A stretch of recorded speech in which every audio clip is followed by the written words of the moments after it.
Eh, Ya. espera. Bueno, buenas Ok. tardes a todos y Espera, todas. espera un Bien. poquito, Oscar. ¿Cómo? Espera un poquito. Espérate entonces. Ahora sí vamos, si quieres. Bueno, bienvenidos a todos y todas a esta nueva sesión de estudio del libro del texto de un curso de milagros que hacemos a través de la plataforma Amor que Sana.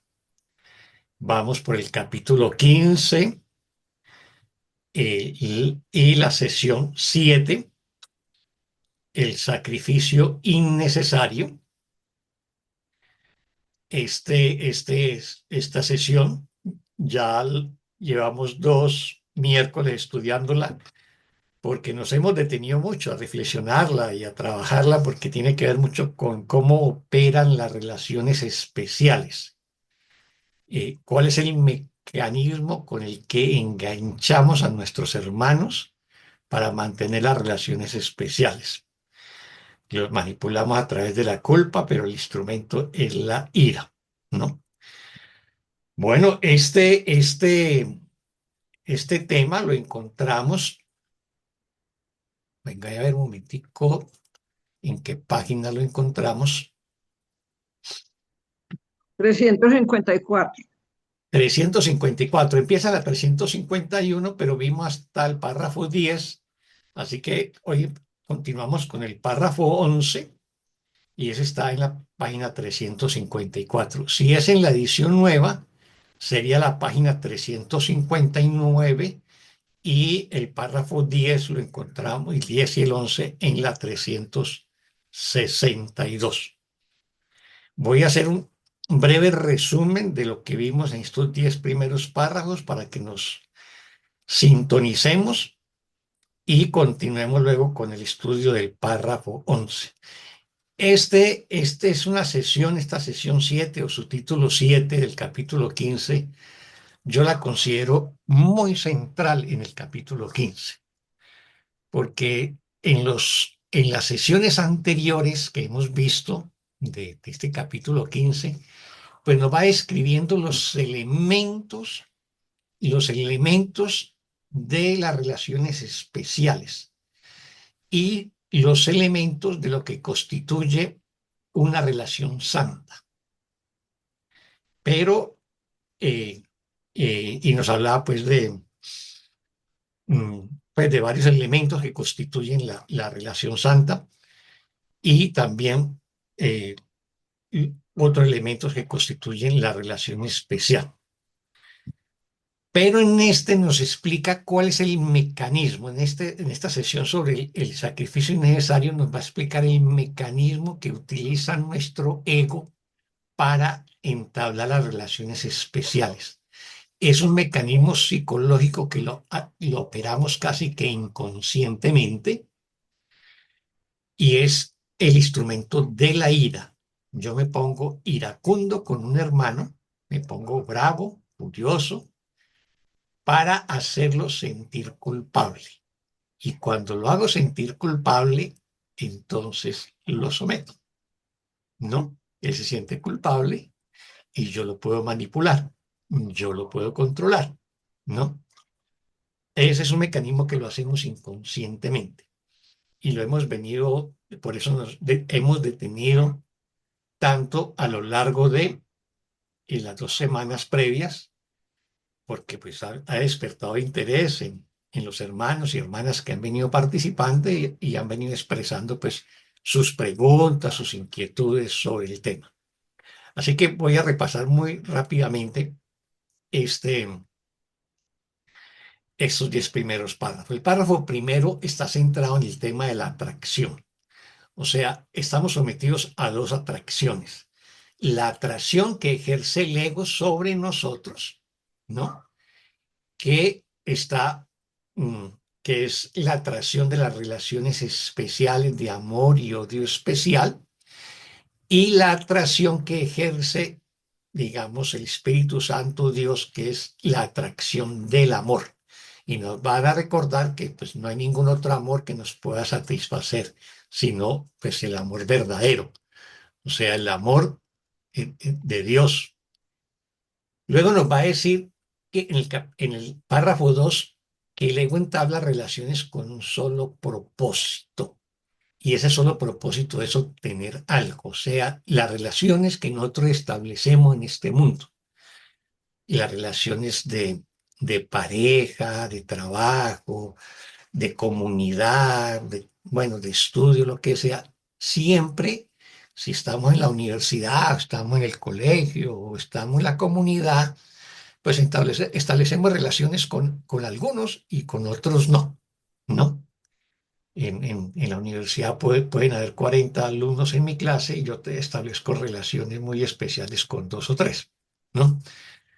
Y eso tiene un propósito, ¿no? Lo que en algunas escuelas de psicología llaman una agenda oculta. E inconsciente busco a esas personas porque creo que me van a servir para algo, ¿no? O sea, desde el ego no establecemos relaciones inocentes.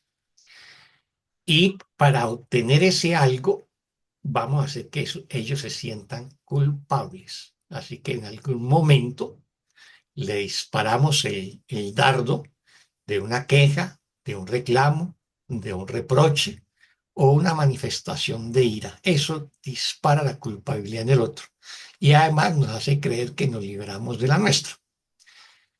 Ese es el tema. Ahora también nos dice que si nosotros examinamos la culpa y se la entregamos al Espíritu Santo, pues podemos liberarnos de ella, ¿no? Entonces nos dice que el propósito del ego es conservar e incrementar la culpa. O sea, yo en las relaciones las conservo incrementando la culpa. O sea, recordándole a mi hermano o a mi hermana los errores que cometió en el pasado o los que está cometiendo ahora. La hago o lo hago sentir culpable. Y nos dice una frase muy lapidaria. El ego no le desea el bien a nadie. O sea, el ego está ausente de propósitos nobles y bondadosos, ¿no? También nos va a decir que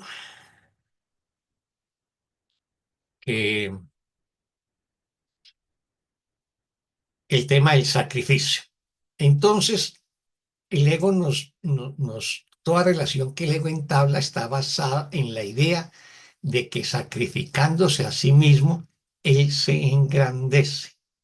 Recordemos ese discurso que es muy popular en nuestro medio, que yo me sacrifico por mi familia, por mis amigos, por mi patria. No me sacrifico para obtener algo, no me sacrifico por mi pareja, etcétera, y que el sacrificio pues se considera mi purificación, que es el arquetipo que nosotros manejamos en la cultura judeocristiana, que es que a través del sacrificio yo me purifico, me limpio de mis pecados. Así que el sacrificio me va a sanar, ¿no? Y finalmente seré recompensado por Dios. El curso nos dice que eso lo único que hace es acumular un amargo resentimiento que después va a explotar, ¿no? Bueno, ¿qué más nos dice? Eh, y nos va a decir pues que el ego va a ocultar el exigirle el sacrificio al otro, ¿no? eh, lo va a ocultar y lo va a mostrar como un acto de amor, ¿no? Pero nos va a decir que el sacrificio es un ataque directo y no un acto de amor, ¿no?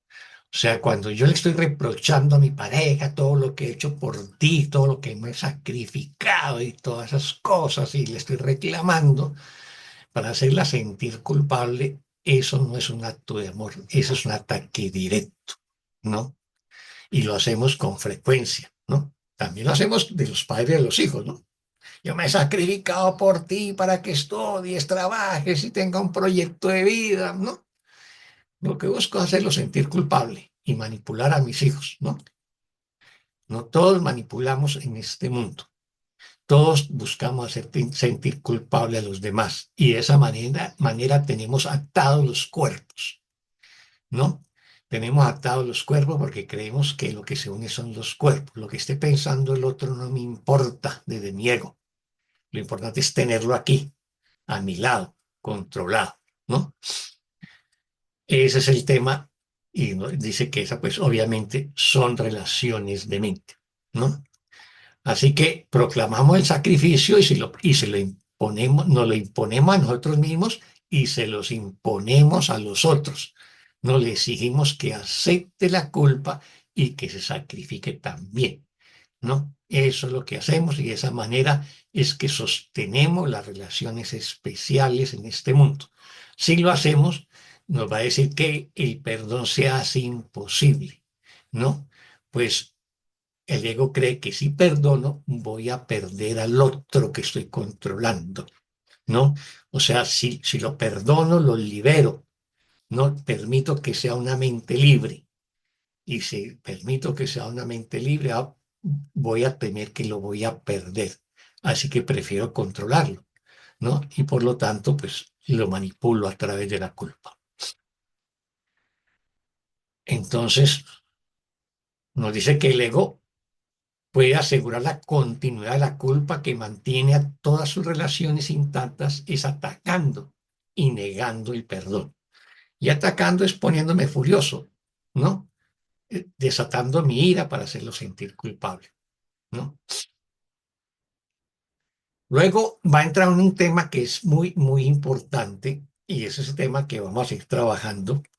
Por eso ténganlo muy en cuenta porque va a estar presente en los párrafos siguientes y es el tema de la comunicación, ¿no? Para el ego una relación es que los cuerpos estén juntos. O sea, muchas veces no me importa qué, en el fondo, qué es lo que piensa, ¿no? O qué es lo que siente mi pareja. Lo importante es que esté a mí, que la controle, ¿no? Entonces, el tema, eh, eh, por eso dice, esto es lo que el ego siempre exige, o sea, que el cuerpo del otro esté cerca y no objeto donde se dirige la mente o lo que piensa, o sea, qué es lo que piensa el otro no me importa, lo que me importa es que esté a mi lado, ¿no? Y dice, pues eso no parece ser importante. Mientras el cuerpo está ahí para recibir su sacrificio, él es feliz, ¿no? O ella es feliz, dependiendo de quién de los dos está, digamos, en ese momento haciendo esa manipulación a través de la ira. Y considera que la mente es algo privado y que el cuerpo es lo único que se puede compartir, ¿no? Así que las ideas, o sea, lo que piensa el otro, la otra, no tiene importancia, salvo si con ella se puede atraer o alejar otro cuerpo, que es lo que hacemos en la etapa de la seducción, en la etapa de atraer al otro. Entonces ahí la idea sí tiene importancia, porque la quiero atraer. O las ideas tienen importancia si la quiero alejar, porque ya considero que esa otra persona no me brinda lo que yo necesitaba, ¿no? Así que ese es el mecanismo que utiliza el ego para juzgar si las ideas son buenas o malas, ¿no? Bueno, y luego nos va a decir que el sufrimiento y el sacrificio son los regalos con los que el ego, entre comillas, bendice toda unión. Así que cuando yo establezco una unión de pareja o de amistad, lo que estoy haciendo, ¿no? Es básicamente uniendo el sufrimiento y el sacrificio, porque va a ser eso lo que nos vamos a pedir mutuamente desde el ego. Yo hago a sentir culpable el ego para que se sacrifique y sufra por mí, ¿no? Por eso él nos recuerda en un párrafo anterior, el ego no le desea el bien a nadie, ¿no? Así que el sufrimiento y el sacrificio es el precio que pagamos por esa unión de dos egos, ¿no? El miedo a la soledad, digamos, es lo que nos empuja a unir los cuerpos, ¿no? Y cada cual busca aliviar su culpabilidad haciendo que el otro se sienta más culpable. Y ese miedo a la culpabilidad es la que atrae a los cuerpos, el miedo a la soledad, perdón, es lo que atrae los cuerpos, pero el conflicto que genera la ira y la culpa lo único que hace es incrementar esa soledad, ¿no? Bueno, vamos a ver qué más nos dice. Mm. Entonces, la ira no es más que un intento de hacer que otro se sienta culpable. Ese es el propósito de la ira. O sea, ese es el gatillo que disparamos sobre el otro para proyectarle la culpa y hacerlo sentir culpable.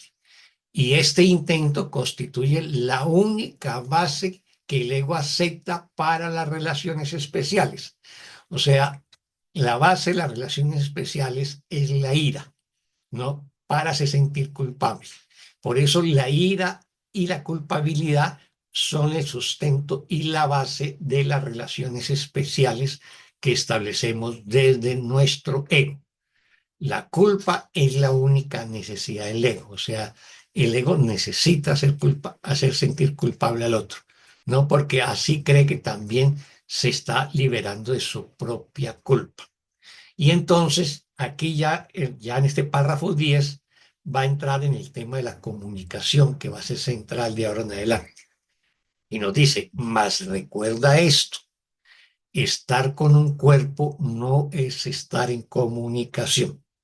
Así que aquí nos va a plantear dos temas en la pedagogía del curso, como siempre, que son dos pares de opuestos. La verdadera comunicación y la falsa comunicación. Desde el ego creer que dos cuerpos que se juntan es comunicación, ¿no? Y esa, desde la perspectiva del curso de milagros, es una falsa comunicación. La verdadera comunicación es cuando dos mentes se unen. Eso es el instante santo. Eso también es la psicoterapia. Acordemos de esa fórmula que nos hace el líder a los sábados de psicoterapia. Uno tu mente a la mía. Unimos la mente. Esa es la verdadera comunicación. Y entonces luego, y si crees que lo es, o sea, que dos cuerpos es estar en comunicación, unir dos cuerpos es estar en comunicación. Si creemos eso, te sentirás culpable con respecto a la comunicación, o sea, con respecto a la verdadera comunicación, y tendrás miedo de oír al Espíritu Santo, de reconocer su propia voz,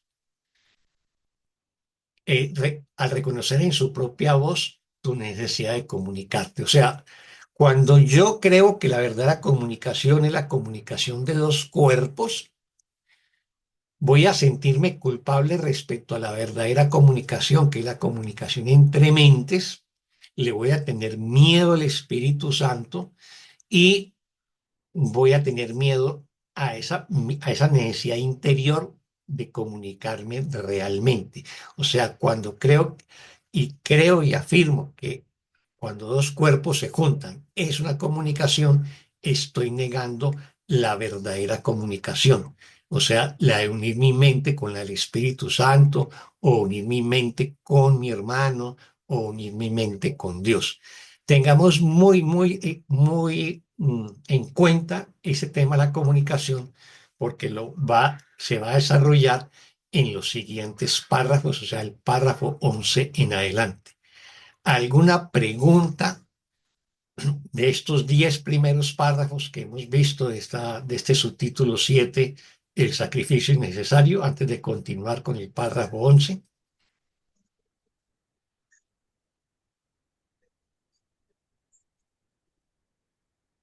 No tenemos preguntas, entonces vámonos con el párrafo 11. Yo puedo ¿Quién leer, nos... Oscar. Aló, adelante. Párrafo 11. El Espíritu Santo no puede enseñar valiéndose del miedo. ¿Cómo iba a poder entonces comunicarse contigo mientras creas que comunicarte equivale a quedarte solo? Obviamente es una locura creer que vas a ser abandonado si te comunicas verdaderamente. Sin embargo, son muchos los que creen esto, pues creen que sus mentes tienen que ser algo privado, o de lo contrario, las perderían, pero que si son únicamente sus cuerpos los que están juntos, sus mentes siguen siendo suyas. La unión de los cuerpos se convierte, por lo tanto, en la forma de mantener la separación de las mentes, pues los cuerpos son incapaces de perdonar, solo pueden hacer lo que la mente les ordena. Muchas gracias, Elida. Pregunta o comentario a este párrafo 15, a este párrafo 11, perdón.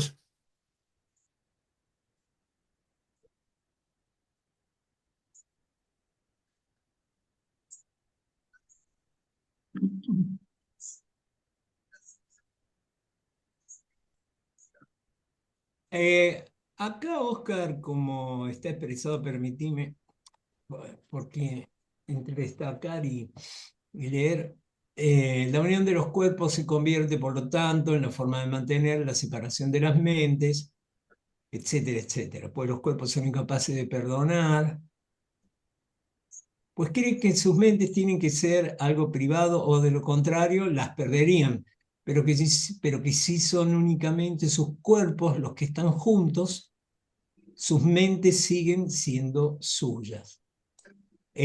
Lo que yo al respecto en la práctica, lo que entiendo es que en mi mente yo lo que tengo que practicar es definitivamente dejar de conferirle al cuerpo algún tipo de valor, porque lo valioso es la práctica del perdón, ¿verdad? Entonces, el cuerpo al ser neutro, supongo que hace alusión a eso, ¿no es cierto? Porque, digamos, sería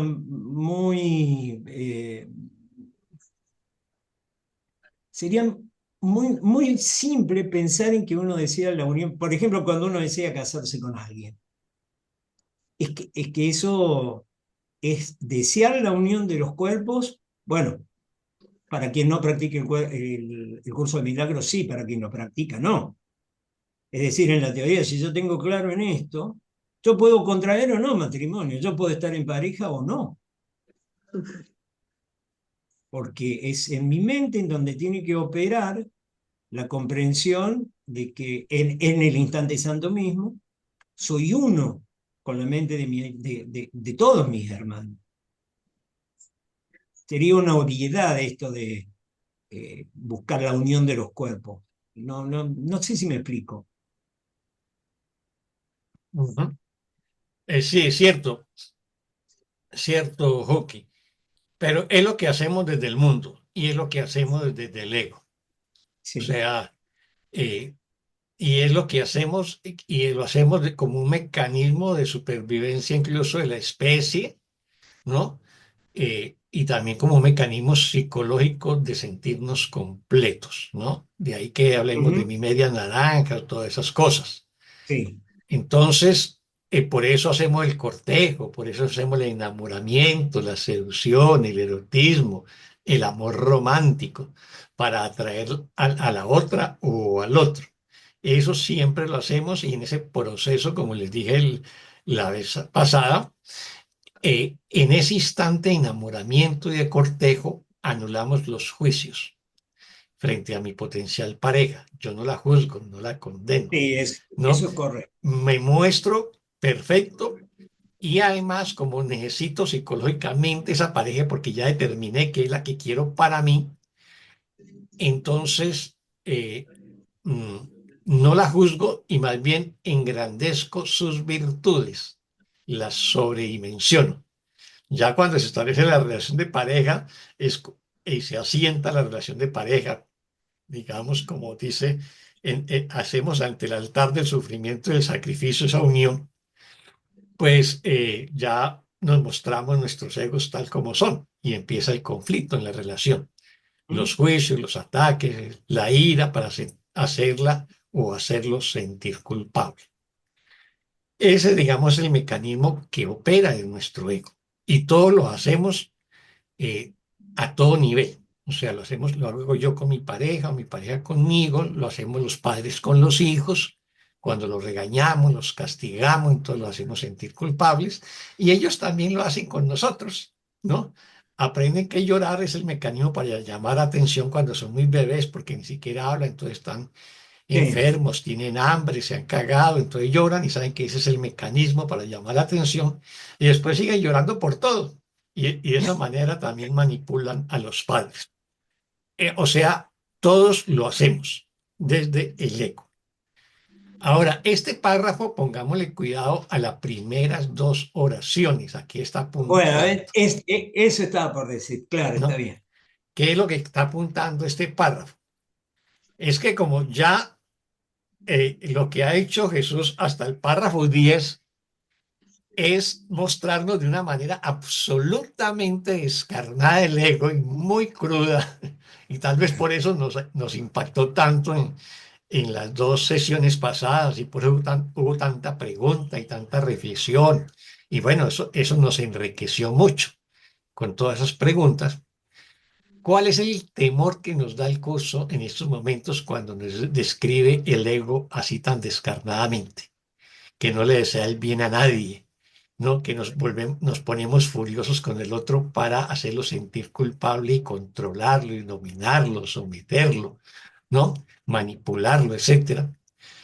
Pues es casi como que, bueno, entonces lo mejor es dejar mi pareja, acabar con mis relaciones Claro, especiales, irme para una cueva, estar solo. Entonces, el curso nos va a decir que no, que el Espíritu Santo no pretende quitarnos nuestras relaciones especiales, ¿no? Pero hay un temor cuando nos la plantea de esa manera. Entonces, es ese miedo el que nos está planteando las dos primeras oraciones.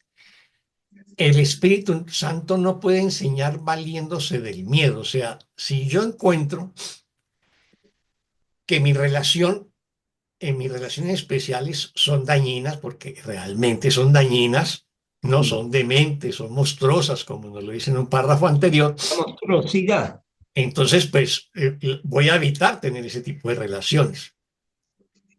Voy a evitar, entonces me va a dar miedo entablar una comunicación con el Espíritu Santo. Por eso nos dice, ¿cómo iba a poder entonces comunicarse contigo mientras creas que comunicarte equivale a quedarte solo? O claro, sea, ese es el temor interno que nos genera, digamos, esa descripción que nos dio del ego y su mecanismo para sostener las relaciones especiales basadas en la ira y la culpabilidad. Y entonces voy a pensar, entonces el costo es quedarme solo, ¿no? Con el claro, miedo que le tengo a la soledad. Yo la prefiero soledad, tener a mi pareja y seguir peleando con ella, pero ahí seguimos juntos, ¿no? claro, Es más o menos la reflexión que hacemos desde el ego. Entonces nos da miedo el amor, nos alejamos del amor, nos alejamos del Espíritu Santo. Hay, como dice la canción esa, no me cantes ese vals porque me mata.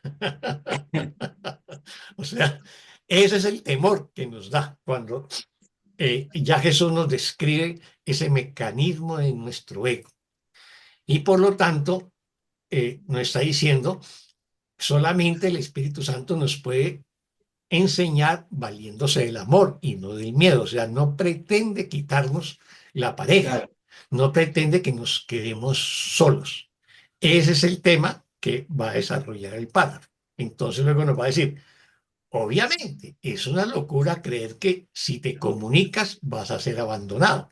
Eso es una locura desde el punto de vista de la mente recta, correcta y sí, sana. O sea, si yo me comunico, es una locura pensar que si yo me comunico con el Espíritu Santo para sanar mis relaciones, voy a ser abandonado, voy a perder mi relación de pareja o relaciones de amistad o de trabajo. Sin embargo, son muchos los que creen esto. O sea, ese es uno de los obstáculos, digamos, cuando vamos a enfrentar nuestros demonios internos, nuestros conflictos, ¿no? Mis relaciones especiales, porque vamos a creer que nos vamos a quedar solos si partimos de que no son los cuerpos los que se unen, sino que son las mentes, que es lo que nos está enseñando Jesús acá.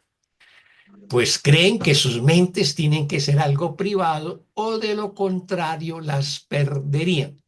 Y eso es lo que creemos siempre desde el ego. O sea, yo puedo estar con mi pareja bien, mal o regular, pero puedo tener mis fantasías y mis pensamientos de ataque. Y Claro. creo que eso es privado.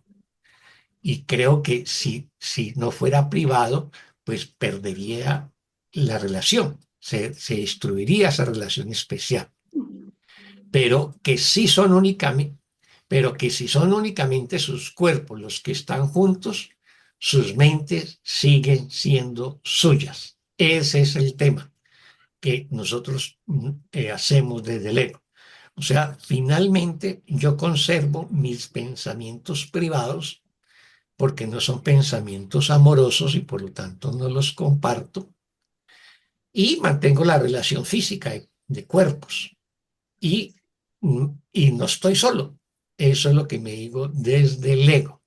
En cambio, si comparto mis pensamientos y son pensamientos no amorosos, pues voy a creer que voy a perder la relación, ¿no? Y que la relación se va a romper y que me voy a quedar solo. Ese es mi temor. La unión de los cuerpos se convierte, por lo tanto, en la forma de mantener la separación de las mentes. Entonces, si yo refuerzo la unión de los cuerpos, estoy reforzando la separación de las mentes. Y lo que nos está tratando de enseñar el curso es lo contrario. Si yo refuerzo la unión de las mentes, voy a tener una relación santa con mi hermano, y los cuerpos ya se convierten en un instrumento de comunicación para comunicar amor, paz, dicha, ternura, bondad. Ya los cuerpos no son un instrumento para el ataque, son un instrumento al servicio del amor. Pues Eh, los cuerpos son incapaces de perdonar. Eso es importante que lo tengamos en cuenta. claro. Los cuerpos no son automotivados, los cuerpos no piensan por sí mismos. Entonces nos dice, los cuerpos son incapaces de perdonar y nos lo va a explicar en la última oración, solo pueden hacer lo que la mente les ordena. ¿Cuál mente? Pues la del ego, si estamos gobernados por el ego, o la del Espíritu Santo, si estamos gobernados por el amor. No, sea el uno o sea el otro, el cuerpo simplemente hace lo que la mente le ordene. Ujú. ¿Estamos ahí claros? A ver, Sí, Oscar, ah, adelante, adelante. yo, Eugenia yo- levantó la mano y yo no sé quién más. Dani Emil se levantó primero la mano. Ah, bueno. es que se me fue, Era algo referente al miedo al Espíritu Santo, pero se me fue exactamente la pregunta. Perdón. Bueno, no hay Bueno, problema. no hay problema. Cuando se le aparezca otra vez la palomita, le diría, ¿cuál es mi pregunta? Bueno, Eugenia. digo, eh, es que me confunde un poco porque yo había entendido que como vivimos la experiencia, justamente una de las características del ego son los cuerpos separados, el yo separado. No sé si es lo mismo, porque entiendo que sí, que los cuerpos, ¿verdad? Que nos vemos como cuerpos separados, como una falsa creencia en el mundo.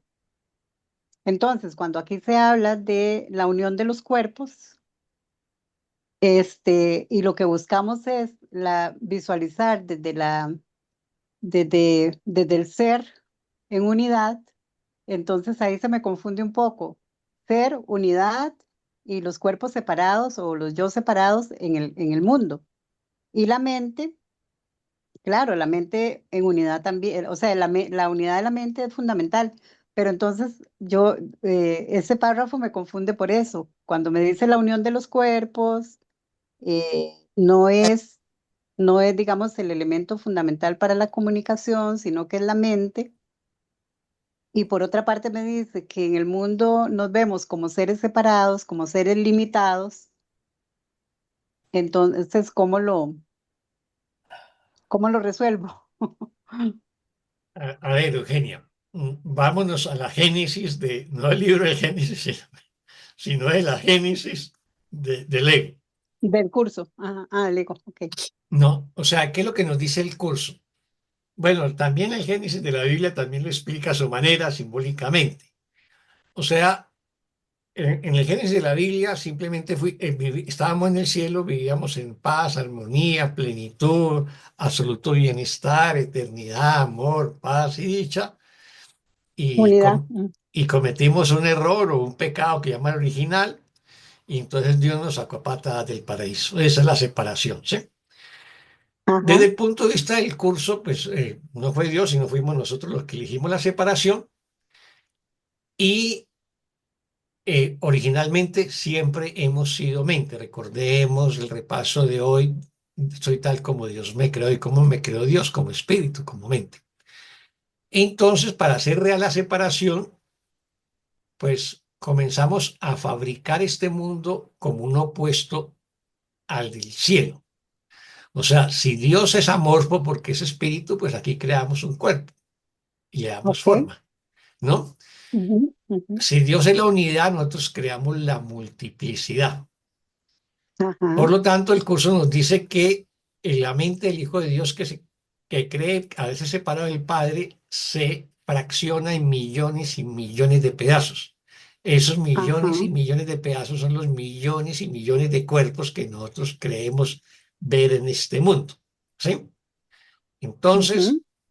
pero todos esos millones y millones de cuerpos no es más que la mente del Hijo, la mente una del Hijo de Dios que creyó haberse separado del Padre, ¿no? O Mm. sea, todos somos la mente del Hijo. Entonces, nosotros nos inventamos el cuerpo como un refugio para negar el amor y para afirmar la separación. Pero tras la separación pasamos de la plenitud al estado de carencia. Nos sentimos incompletos. Ajá. Así que nos falta de todo. Nos falta dinero, nos falta una casa, nos falta una finca, nos falta un carro, nos faltan las vacaciones, nos faltan los hijos. Bueno, siempre estamos en función de la carencia y lo que nos mueve en este mundo es el principio de la carencia. Como hemos perdido la plenitud, creemos que volvemos a ser completos uniéndome con otro cuerpo. Y eso es lo que hacemos en las relaciones de Ajá. pareja y en los matrimonios. Ujú. ¿Qué es lo Ok. que nos está diciendo el curso? Esa es una falsa unión, Ujú. ¿no? Porque son dos cuerpos intentando unirse, intentando comunicarse. ¿Qué es lo que nos dice el curso? Que la única comunicación real no es entre los cuerpos, sino entre las Entre las mentes. manos. O sea, cuando el Ok. curso utiliza la palabra comunicación, no se está refiriendo a la comunicación entre cuerpos, se está refiriendo a la comunicación entre Entre mentes. manos. Yo Ok. comunico uno mi mente a la de mi hermano, o uno mi mente a la del Espíritu Santo, o la de Jesús, o la de Dios, cuando le rezo, por ejemplo, cuando invoco al Espíritu Santo para que me guíe, estoy uniendo mi mente a la mente del Espíritu Santo. Cuando estoy perdonando a un hermano o una hermana, estoy uniendo mi mente a la mente de ese hermano, de esa hermana. Y, y en ese momento, en ese instante santo, hago el perdón, ¿no? Así que para el curso la palabra comunicación no existe para los cuerpos, ¿sí? Es una falsa comunicación. Nos queda más claro, Ma- eh, María Teresa o María Eugenia. María Teresa No, no fui yo. Yo tengo ahorita una fue pregunta. Eugenia, Eugenia. Eugenia, sí, fue María Ah, Eugenia no, o Eugenia. ya yo te, ¿Ya te quedó Eugenia, ya claro? te pregunté. Sí, perfecto. O sea, en realidad los cuerpos son la comunicación de los cuerpos es una proyección de la mente.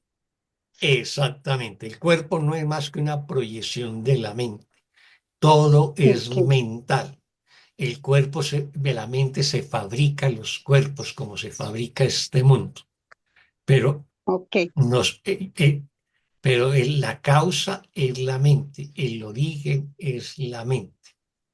Pero desde el punto de vista del ego, nosotros creemos que somos un cuerpo que tiene una mente, ¿no? Y que esa mente está atrapada en el cuerpo.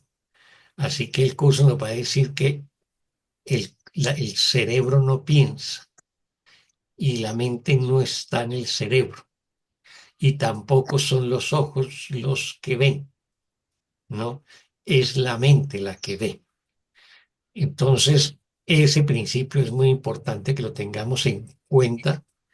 Siempre, siempre el curso se está dirigiendo a nuestras mentes. El curso nunca va a reconocer la realidad del cuerpo y por lo tanto una unión de dos cuerpos es una es una unión de dos ilusiones, por lo tanto no es real, no hay comunicación real. ¿Estamos ahí o alguna inquietud todavía? Oscar, buenas tardes. Adelante. Aquí donde dice el número 7, pues los cuerpos son incapaces de perdonar, solo pueden hacer lo que la mente les ordena.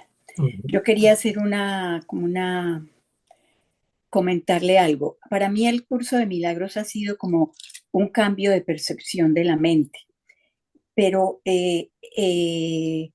para poder yo llegar a ese perdón, quiero decir que a mí personalmente me ha servido muchísimo el instante santo, porque en el instante santo logro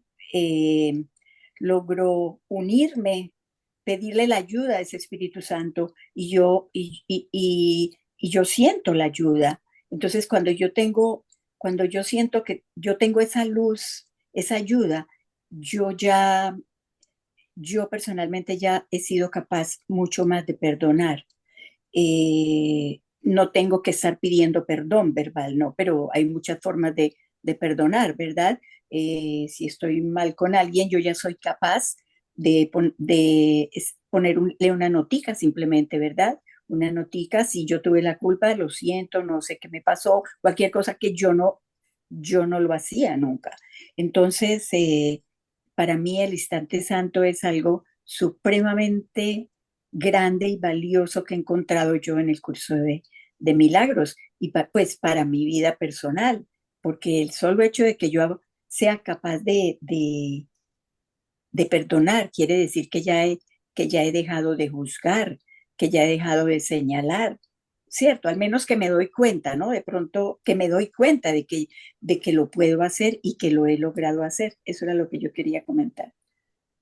Así es, María Teresa. En la medida en que yo perdono y dejo de juzgar, establezco relaciones más auténticas, ¿no? Y más amorosas con cualquier hermano o hermana. O sea, lo que nos separa no solamente son los cuerpos, sino los juicios que hacemos, ¿no? Desde nuestra mente y que lo expresamos también a través de nuestros cuerpos, obviamente. Cuando dejamos de juzgar, ahí ya no hay separación y puedo unir mi mente a la de mi hermano o a la de mi hermana. Por eso dejar de juzgar es tan importante. Y de ahí, y pues no juzgar ya lo podemos considerar como un estadio avanzado en cualquier estudiante de un curso de milagros. Ahora, si yo no juzgo, digamos, de palabra y acción, como se dice popularmente, o sea, no expreso mi euforia externamente, ya sea desde el punto de vista verbal o corporal, pero la mantengo en mi mente, por lo menos me doy cuenta y entonces me perdono, me sigo perdonando. Pero sí, también juzgué, condené o ataqué a un hermano de alguna manera, pues me hago consciente de ello y me perdono, o sea, no me voy a culpar por haber cometido ese error. O sea, reconozco el error y me lo perdono y sigo adelante. Y es eso. Esa es la tarea que debemos hacer. Es la tarea que nos pide el curso de milagros que hagamos, ¿no?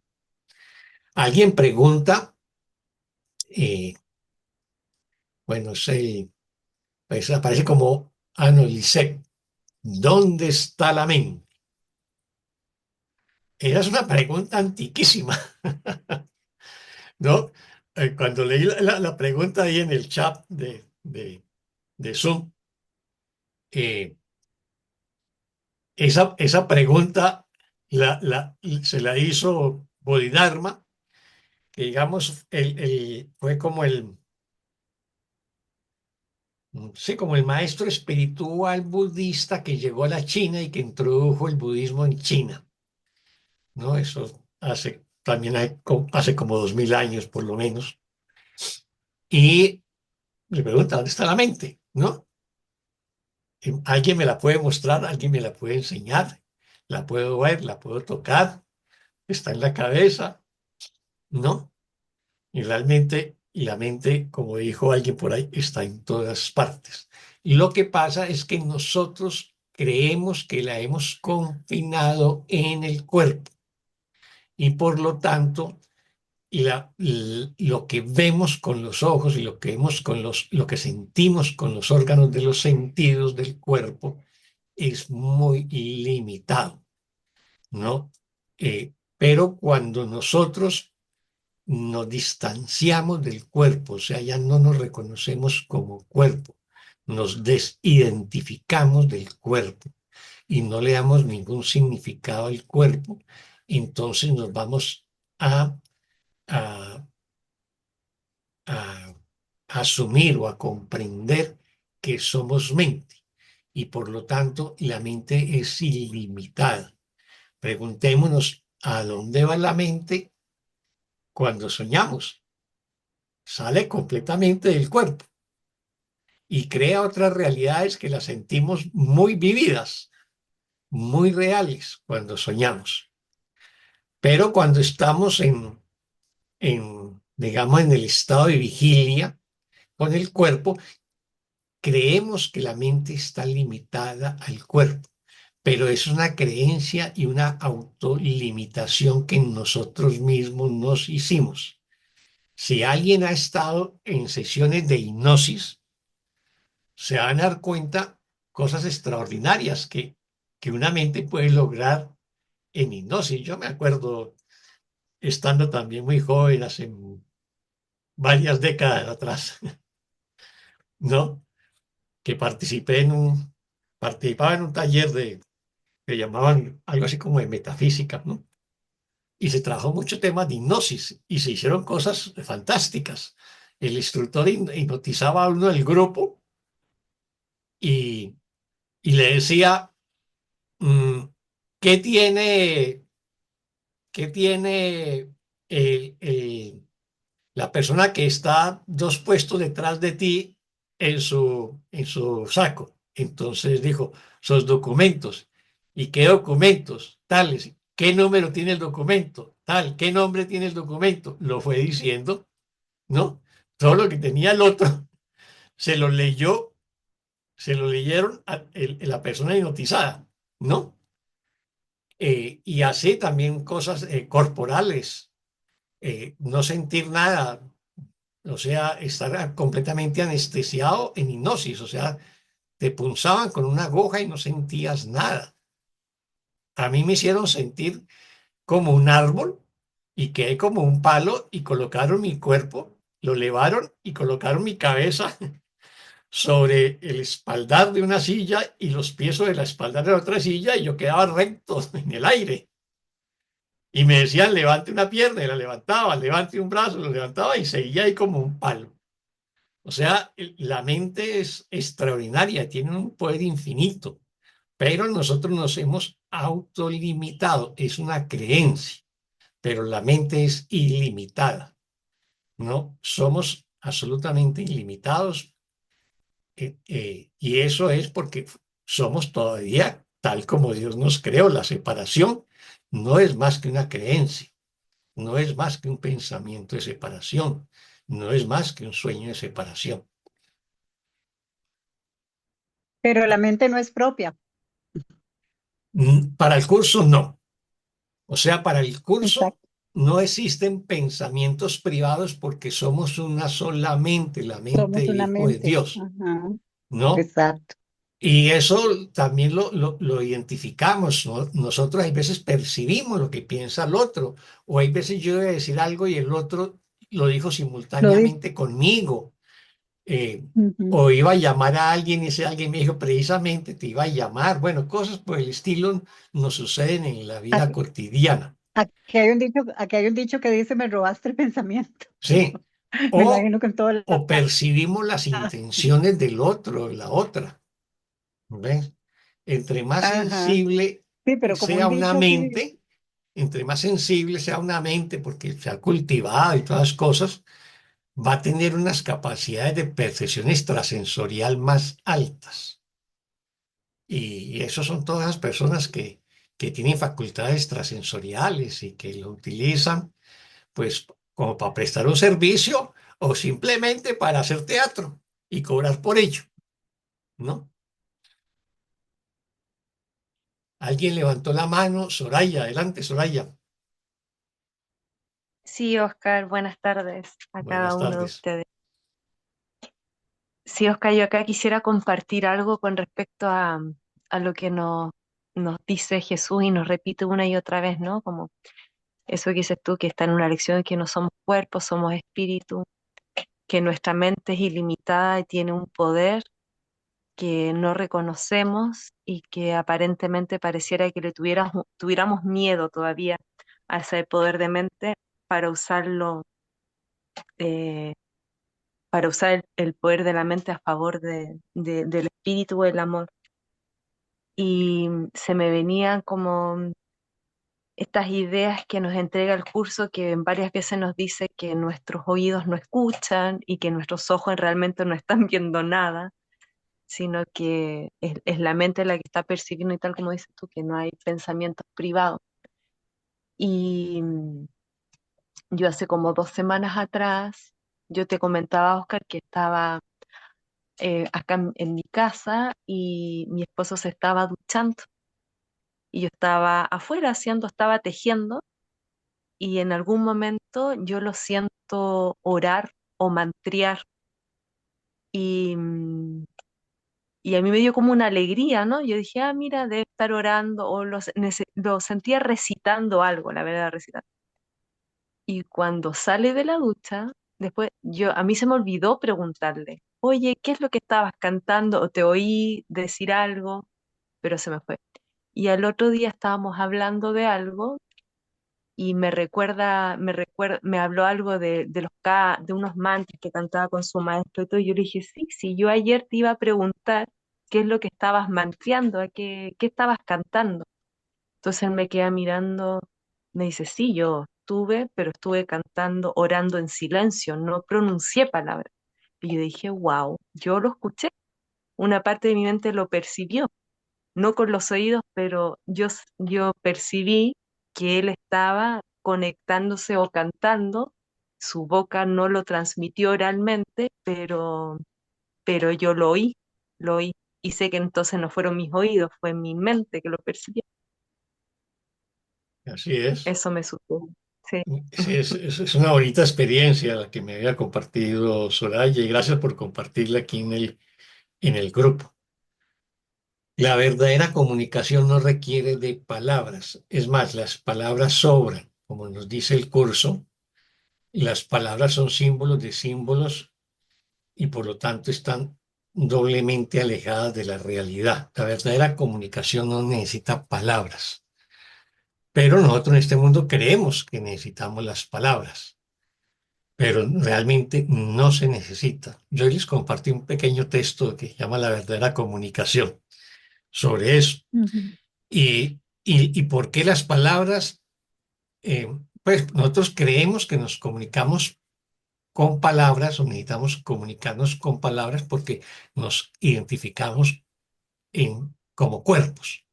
Entonces los cuerpos se comunican a través de las palabras, necesitan pues una lengua y unos órganos de fonación, unas cuerdas vocales y necesitan utilizar el aire y todas esas cosas para que el sonido pues se manifieste. Pero antes de yo pronunciar una palabra verbalmente, tengo que haberlas pensado. Entonces, lo primero es el pensamiento. Y ese pensamiento yo lo traduzco en un lenguaje fonético, en unas palabras. Y luego, si lo escribo, pues en escritura sobre el cuaderno, pues es otro símbolo. O sea, primero el símbolo fonético. Pero antes del símbolo está la idea, el pensamiento genera una imagen. Esa imagen la traducimos luego en otro símbolo que es la palabra oral y luego en la palabra escrita. Y ahora pues ver a través del audio o el video, ¿no?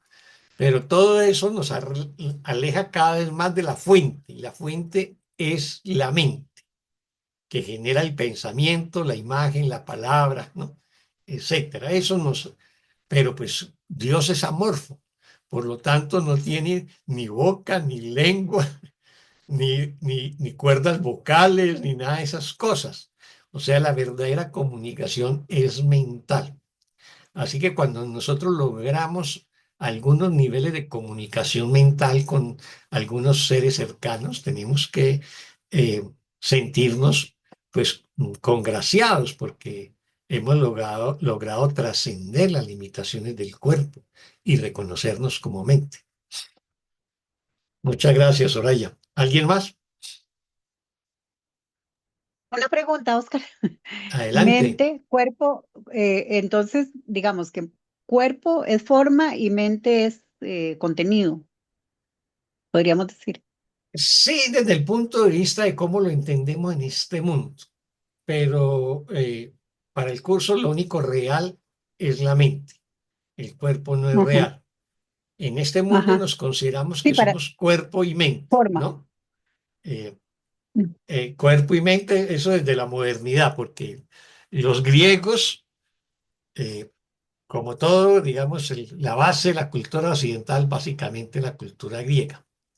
Entonces, en el mundo griego, nos concebían como cuerpo, mente y espíritu, soma, psique, nous. Después en el medioevo, con todas las barbaridades que hizo la Iglesia Católica y su persecución contra la ciencia, entonces ya cuando la modernidad y la ciencia se desarrolla, pues van a negar lo espiritual, lo religioso. Así que la psicología Ok. moderna se construye sobre lo psicosomático. Ujú, Eso es, hablan de lo psicosomático en la medicina y en la psicología moderna. Ya hay otros psicólogos que van a incluir esa tercera parte de nous, como Carl Jung, ¿no? Pero Freud no reconocía no, ese tercer elemento, ¿no? Pero desde el punto de vista del curso, somos solo mente, solo espíritu. Recordemos, creo que la lección sí. 98, soy Ujú, espíritu, ¿no? ok, gracias. Un gusto. ¿Alguien más? Bueno, entonces vámonos con el párrafo 12. ¿Quién nos ayuda con la lectura del párrafo 12?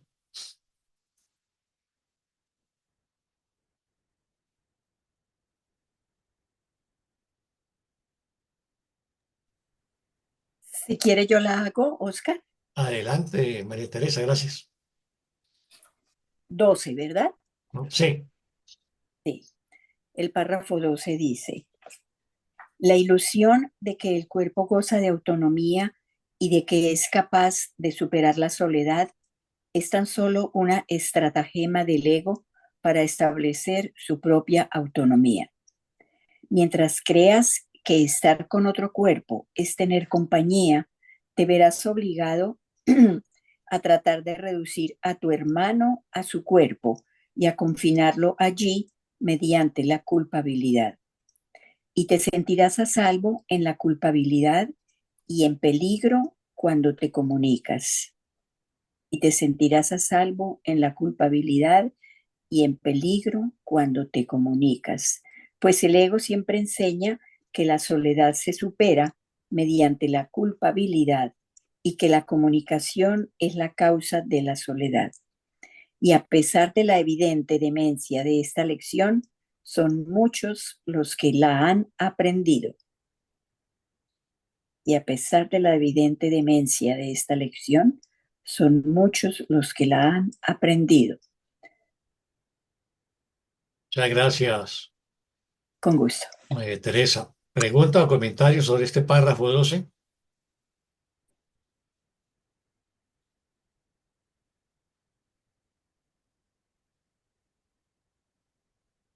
decir algo que estoy pensando desde hoy.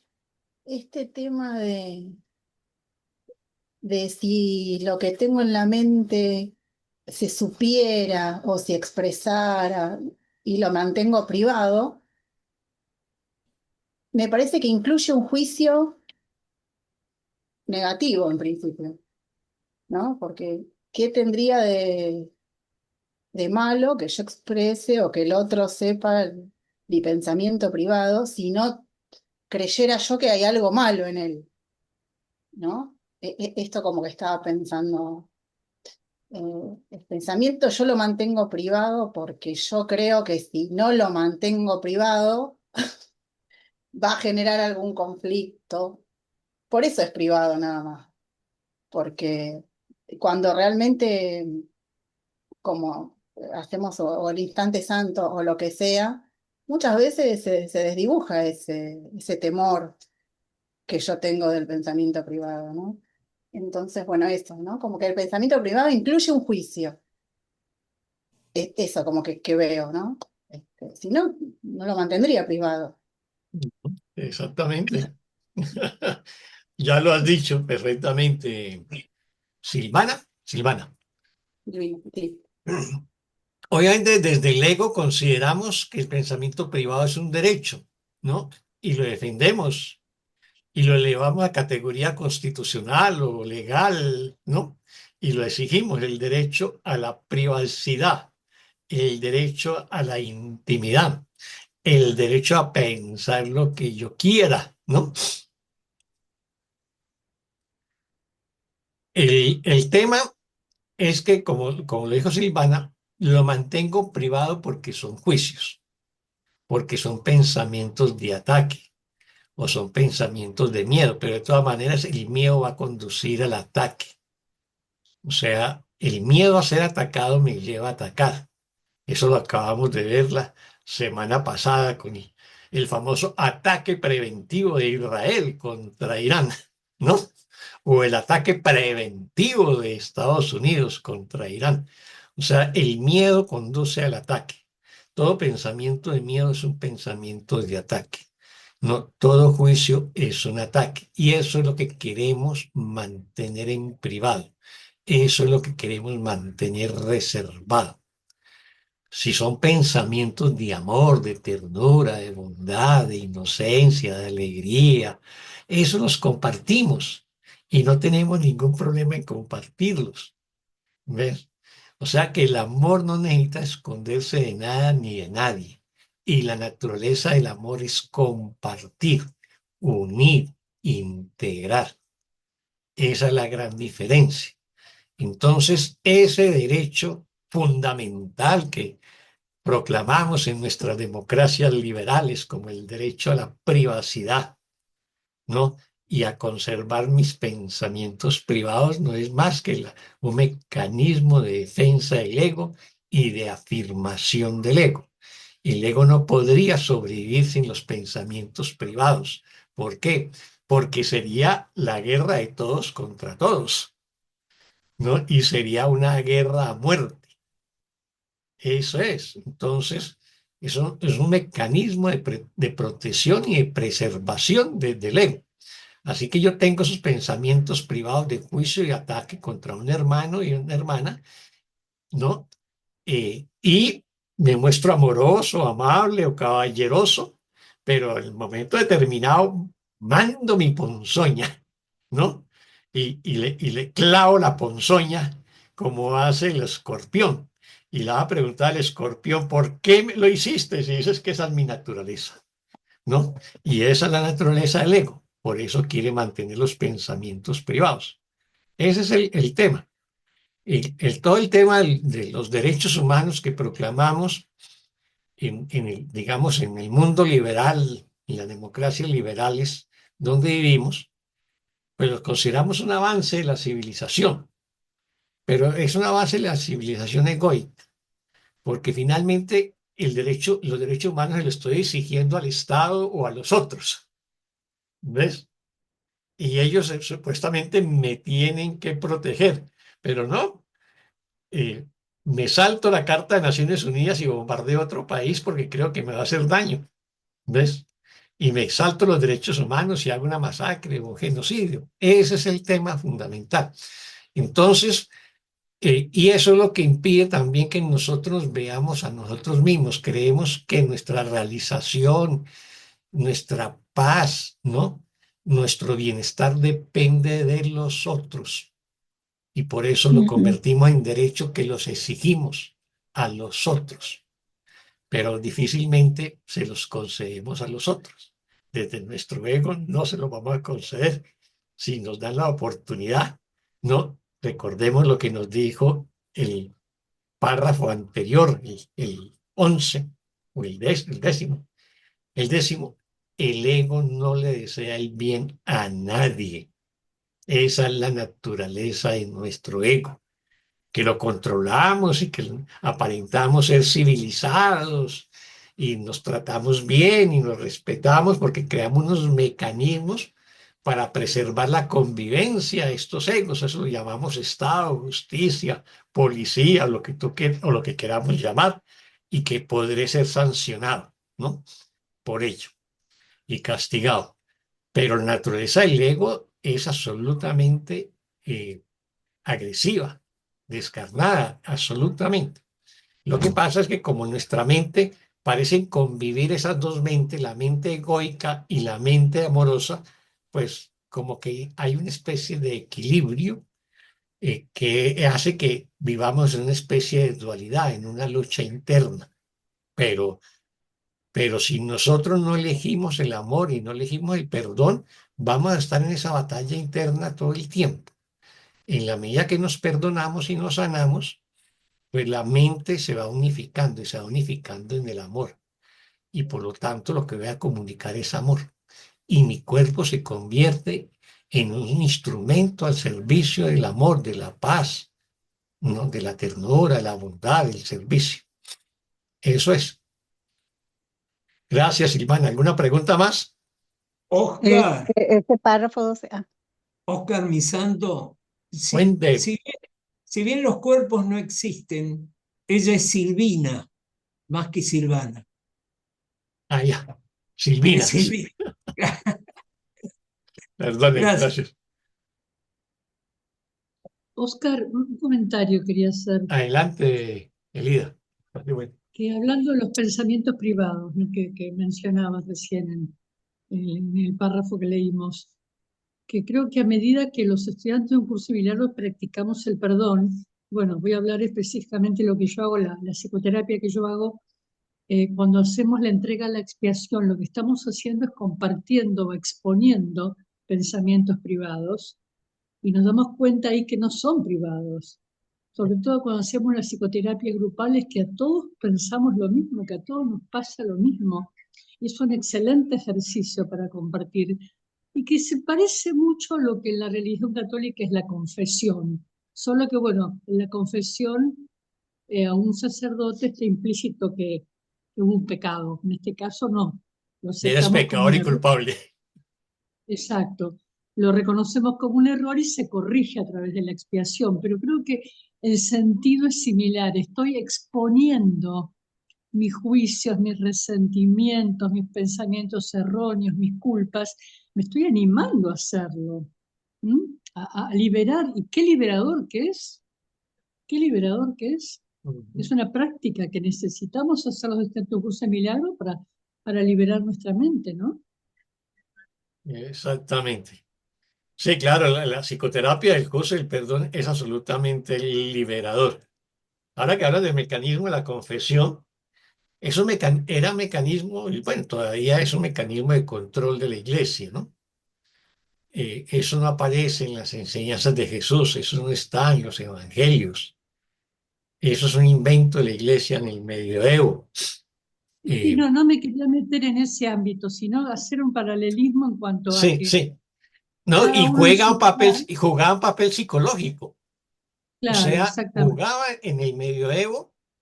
Y todavía para muchos creyentes católicos, por ejemplo, juega un papel de desfogar el conflicto interior. Se siente culpable y necesita sacar la culpa. en el ego Ujú. la hacemos proyectando esa culpa sobre un hermano u otro hermano, pero otra manera era ir o es ir donde el cura y confesarse, ¿no? Entonces yo me desahogo, le estoy entregando a Dios a través del sacerdote esa culpa y él en nombre de Dios me absuelve y yo quedo en cierta paz. O sea, era la psicología de los últimos 1000 años, por lo menos, hasta que llegó la psicología moderna a finales del siglo XIX y en el siglo XX y ahora. ¿Ves? Pero jugaba un papel emocional. O sea, mm, esa confesión hecha desde una, digamos, devoción religiosa auténtica, tanto del creyente como del sacerdote, permitía eso. Era una especie de psicoterapia. Yo me acuerdo que alguien me comentaba y tenía toda la razón, no sé si era un comentario, lo leí en algún momento. Hace 1000 años una mujer tenía un amante, estaba casada, tenía un amante, se sentía culpable e iba donde el sacerdote y se confesaba, ¿no? En el siglo XX, esa mujer tenía un amante, se sentía culpable y iba donde el psicólogo. En el siglo XXI, esa mujer está casada, tiene un amante y ya no va donde el cura ni donde el psicólogo, simplemente se lo comenta a las amigas. Y entonces desfoga toda esa, digamos, tensión que le genera eh, en la relación de infidelidad. Pero son mecanismos que fueron válidos en su época. Y otro tema de por qué preservamos y protegemos tanto nuestros pensamientos privados, como vos bien lo explicaste, es que porque creemos que son reales.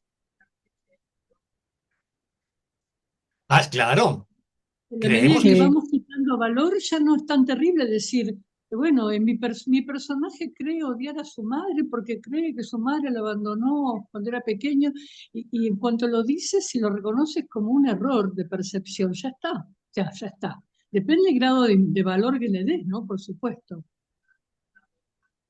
¿No? ujú.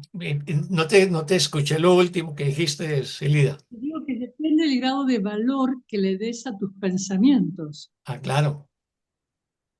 Si tú ya le has quitado, has aprendido a través de la práctica, por lo menos algunos pensamientos, a quitarles valor, ya los puedes compartir sin culpa, porque sabes que son falsos. Ujú, Pero no nos pasa con todos los pensamientos así, algunos que preservamos cuidadosamente y no queremos que nadie se entere de lo que pensamos porque creemos que son reales y que si alguien se enterara que pensamos de esa manera, bueno, seríamos expulsados del planeta, digamos, del universo. ujú. Eso Sí, da sí, mucho miedo.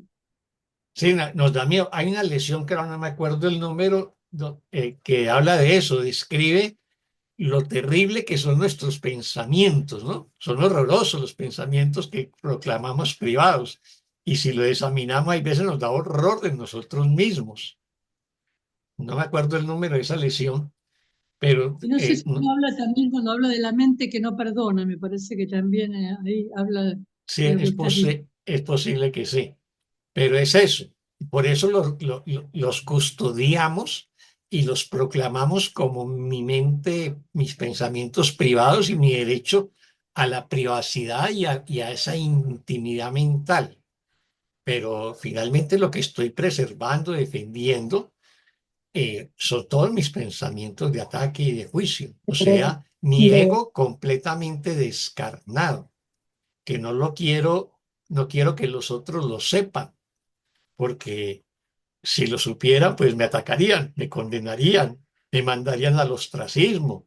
Bueno, qué sé yo. O me atacarían porque, pues, si ven que estoy atacando, pues me van a atacar, ¿no? Por eso es que el ego defiende tan celosamente eso, los pensamientos privados. Y no son reales, nos dice el curso, no son reales, no hay pensamientos privados.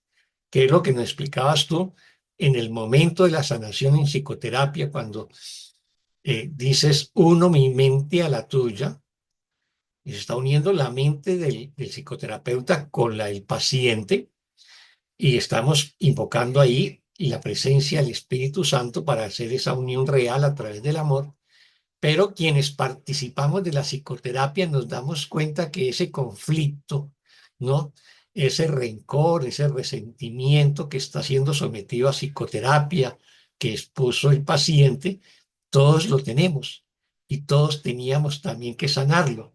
Por eso es que no sana únicamente en las psicoterapias cuando se hacen en grupo, eh, por, por, por Zoom o por YouTube, no solamente sana el paciente y el terapeuta, sanamos todos. Si nos entregamos a esa unión, si nos entregamos a esa sesión de psicoterapia y ponemos ahí también sobre la mesa ese mismo tema que puso sobre la mesa el quien hizo de paciente en la sesión, porque todos somos esa parte de esa mente que sufre o que tiene resentimientos, rabias o culpas o, bueno, remordimiento o lo que sea. ¿Ves? Y por eso nos identificamos con el que hace de paciente. Y si hacemos, acompañamos la psicoterapia plenamente, nos estamos sanando. Por eso es tan importante también participar, así sea, digamos, no como paciente. ¿Ves? Gracias, Oscar. No, gracias a ti, Elida. ¿Alguien más? Nadie más. Bueno, vámonos con el párrafo 13. Oscar, perdón, hay un comentario en el chat de Eugenia. Dice, Virginia Woolf, bueno, no sé si se pronuncia así, una escritora inglesa decía, no hay barrera, cerradura ni cerrojo que pueda imponer, que puedas imponer a la libertad de mi mente. Un ejemplo de privación de la mente, dice ella. Sí, de la privación de la mente. Sí, de la privación o la mente privada, ¿no? O de los pensamientos Claro, privados. Yo no sé si yo lo interpretaría así, porque dice, no hay Esa es la nada que pueda confusión que tengo. imponer, o sea, mi mente es libre, ¿no? Y ella lo que Ah, está proclamando es la libertad de la mente, la libertad, claro. ¿no? Ajá. Entonces, en ese sentido, ella no está proclamando la defensa de sus pensamientos privados, está proclamando la Ok, libertad de la mente, ¿no? ok, Recordemos, hay una lesión eh, entre la lesión 201 y 220 se repite una idea que dice, no soy un cuerpo, soy libre, pues aún soy tal como Dios me creó. O sea, ok. ¿qué es lo que es libre? No soy un cuerpo, soy libre. ¿Qué es lo que es libre? Mi mente. O sea, mi mente es libre, es de una libertad infinita. Y por eso, eh, y por eso y por eso no tiene límites, y eso es lo que está diciendo ella.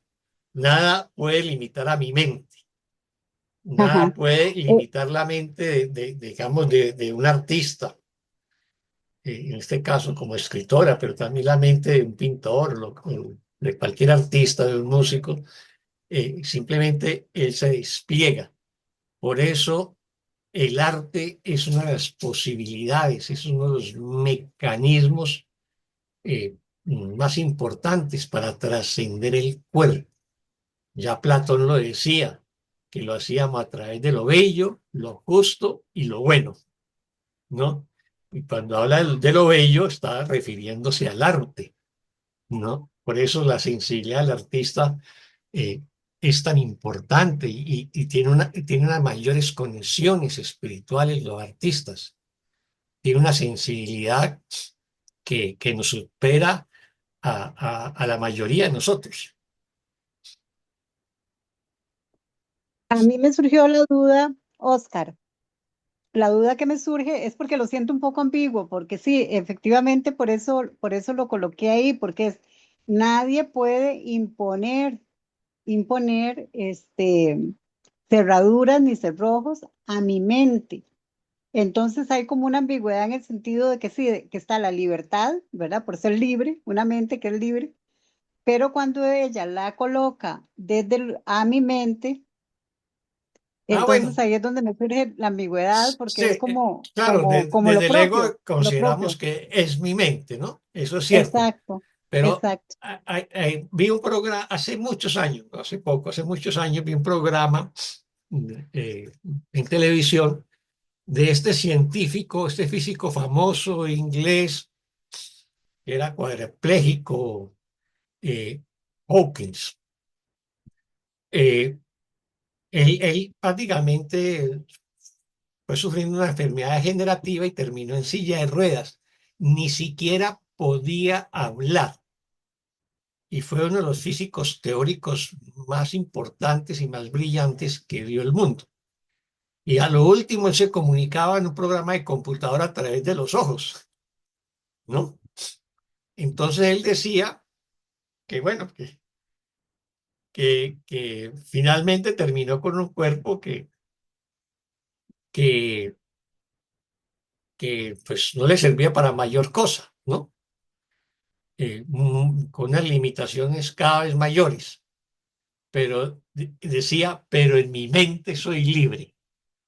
O sea, prácticamente ya no podía moverse, tenía que estar en silla de ruedas, no podía eh, mm, hablar porque tampoco las cuerdas vocales les servían. Y ya finalmente se comunicara por programas de computador y entonces era una voz digital que traducía, digamos. Eh, pero desde ahí el hombre era un físico teórico extraordinario y producía sus obras. O sea, y él reconocía, mi mente no tiene límites, ¿no? Mi mente es libre pese al cuerpo, ¿no? Pese a las limitaciones del cuerpo. Lisbeth había levantado la mano.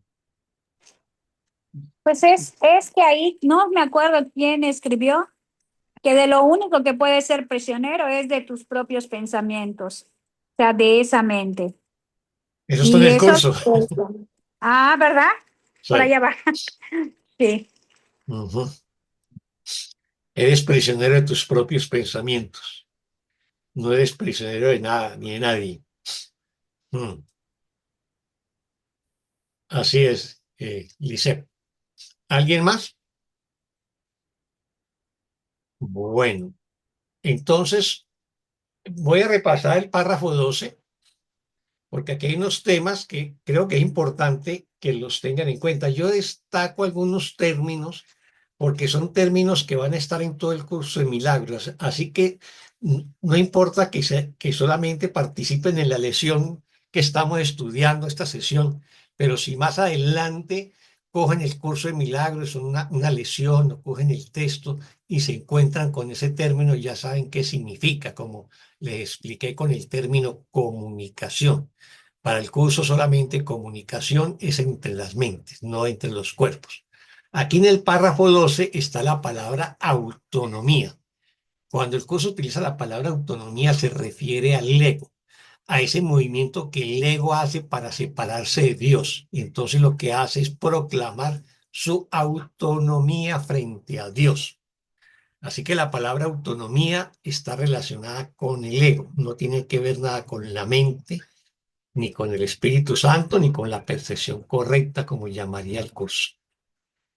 Así que nos dice, la ilusión de que el cuerpo goza de autonomía y de que es capaz de superar la soledad es tan solo una estratagema del ego para establecer su propia autonomía.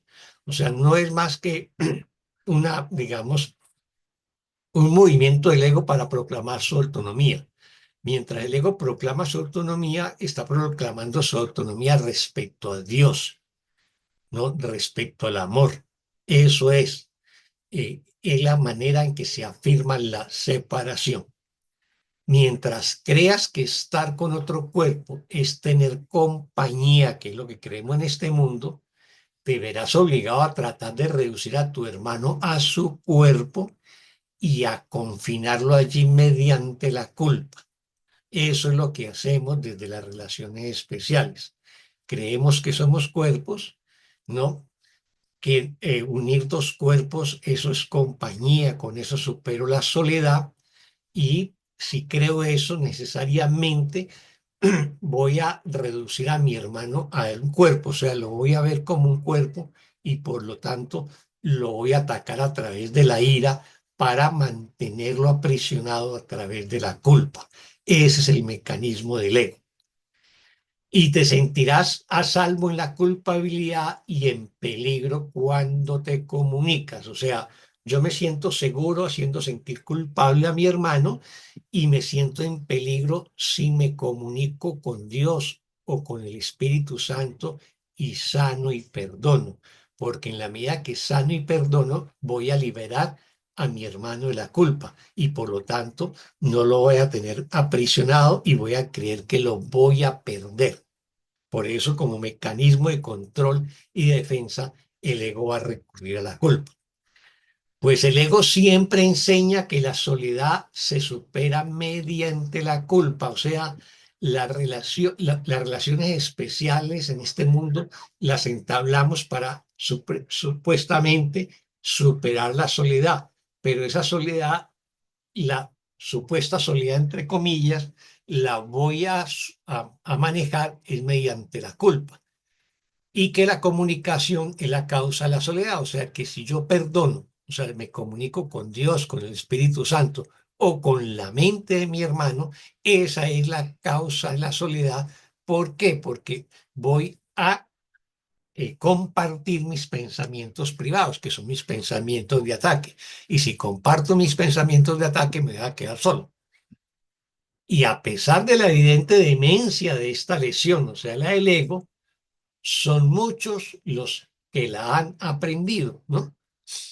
Ese es o sea, a pesar de esa, de la demencia, de la manera como el ego actúa, pero que ya sabemos cómo opera, pues muchos hemos aprendido ya que la comunicación es la manera de superar la soledad, de unir mi mente y de sanar mi mente. Bueno, párrafo 13. ¿Quién nos ayuda con el párrafo 13? Yo, Lisbeth. Lisbeth, hagamos 13 y 14, que están corticos los dos, para que Ok. terminemos esta sesión 7 del capítulo 15 hoy. Sí. 13. El perdón radica en la comunicación tan inexorablemente como la condenación radica en la culpa. La función docente del Espíritu Santo consiste en enseñar que la comunicación es la salvación a aquellos que creen que es condenación, y llevará a cabo su función, pues el poder de Dios en él y en ti están unidos en una relación real, tan santa y tan poderosa que puede superar incluso esa creencia sin temor alguno. 14. A través del instante santo es como se logra lo que parece ser imposible, haciendo que resulte evidente que no lo es. En el instante santo, la culpabilidad no ejerce ninguna atracción, puesto que se ha reanudado la comunicación, y la culpabilidad, cuyo único propósito es interrumpir la comunicación, no tiene ningún propósito en él. No hay nada en el instante santo que esté oculto, ni hay en él pensamientos privados. El estar dispuesto a entablar comunicación atrae a la comunicación y supera la soledad completamente. Ahí el completo perdón tiene lugar, pues no hay ningún deseo de excluir a nadie de tu compleción. Al reconocer de súbito cuán importante es el papel que todos desempeñan en ella, al reconocer de súbito cuán importante es el papel que todos desempeñan en ella. Bajo la protección de tu plenitud se invita a todo el mundo y se le da la bienvenida. Y comprendes que tu compleción es la de Dios, cuya única necesidad es que tú estés completo, pues tu compleción hace que cobres conciencia de que eres suyo. Y en ese momento es cuando te experimentas a ti mismo tal como fuiste creado y tal como eres. Muchas gracias, Gracias. Lisette. ¿Alguna pregunta o comentario sobre estos dos últimos párrafos?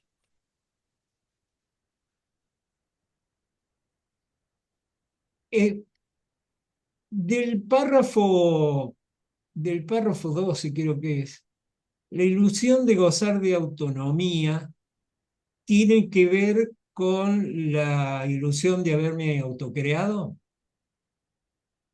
Ah, sí, claro. Cuando yo proclamo la autonomía, me he independizado de Dios y me he Claro. inventado este mundo.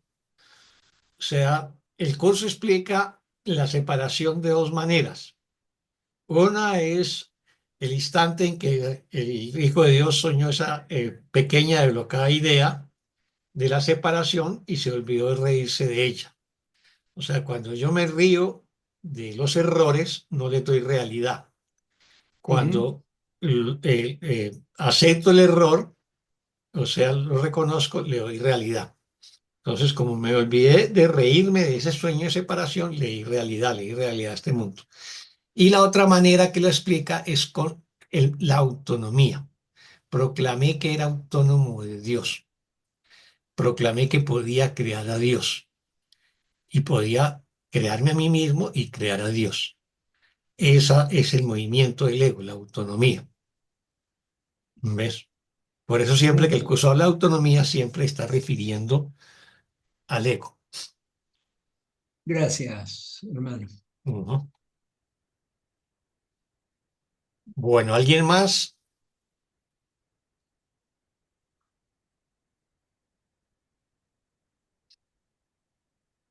Nadie más. Bueno, entonces vamos a repasarlo. El 13. El perdón radica en la comunicación tan inexorablemente como la condenación radica en la culpa. Veamos siempre que el curso siempre, su metodología es en contrastes. O sea, el perdón y la comunicación son una sola cosa. O sea, cuando yo perdono me estoy comunicando mi mente y la estoy sanando respecto al hermano que en un momento determinado creí que era culpable. O cuando perdono, me comunico con el Espíritu Santo y Jesús para poder perdonar. Y eso es tan inexorable como su opuesto, que es la condenación, o sea, el juicio implica condenación y ataque, que implica la culpa, o sea, la condenación y la culpa van de la mano, así como el perdón y la comunicación van de la mano. La función docente del Espíritu Santo consiste en enseñar que la comunicación es la salvación a aquellos que creen que es la condenación. Entonces, aquí nos está diciendo que el Espíritu Santo, como el maestro nuestro, su papel es enseñarnos que la comunicación es la salvación. ¿Qué es la comunicación?